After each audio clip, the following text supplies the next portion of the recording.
Lady super star என்று அழைக்க வேண்டாம் என்று நடிகை நயன்தாரா அறிக்கை வெளியிட்டு வேண்டுகோள் விடுத்திருக்காங்க. தல அஜித்தை இப்போதைய ஏகே அல்லது அஜித்குமார் என்று அழைக்கிறோம். கடவுளே அஜித்தை என்று ரசிகர்கள் அழைத்த நிலையில் கடவுளே என்று அழைக்க வேண்டாம் என்று அஜித் அறிக்கை வெளியிட்டிருந்தார். இதே போன்ற கமலஹாசனும் தன்னை உலகநாயகன் என்று அழைக்க வேண்டாம் என்று கூறியிருந்தார்.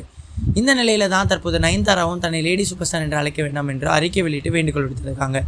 ஏன் அப்படி வேண்டாம் என்று சொல்கிறார் என்ற காரணம் என்ன என்பது குறித்து தற்போது பார்க்கலாம்.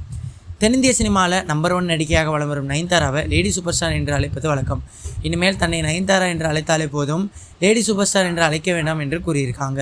இது தொடர்பாக அவர் வெளியிட்ட அறிக்கையில் கூறியிருப்பதாவது: ஒரு நடிகையாக வெற்றி மற்றும் மகிழ்ச்சியின் இந்த பாதைக்கான அனைத்து ஆதாரங்களுக்கும் நன்றி. என்னுடைய வாழ்க்கை திறந்த புத்தகமாக இருந்திருக்குது. எனது வெற்றியில் உங்களது பங்கும் முக்கியமானது. என்னை உங்கள் தோளில் சாய்த்து பாராட்டியதோடு இக்கட்டான சூழலிலும் என்னை நீங்கள் தூக்கி நிறுத்தியும் செய்திருக்கிறீர்கள்.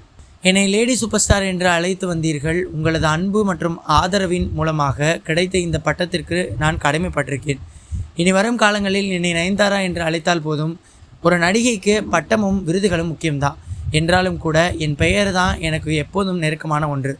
எப்போதும் உங்களுக்கான மகிழ்ச்சியில் என்னுடைய கடின உழைப்பு இருக்கும். நம்ம இணைப்பது சினிமா தான். அதனை நாம் அனைவரும் சேர்ந்து கொண்டாடி கொண்டே இருப்போம். அன்பு, மரியாதை மற்றும் நன்றியுடன் நயன்தாரா என்று குறிப்பிட்டிருக்காங்க நயன்தாரா. இந்த விஷயம் தான் சமூக வலைதளங்களில் பேசப்பட்டு வருது.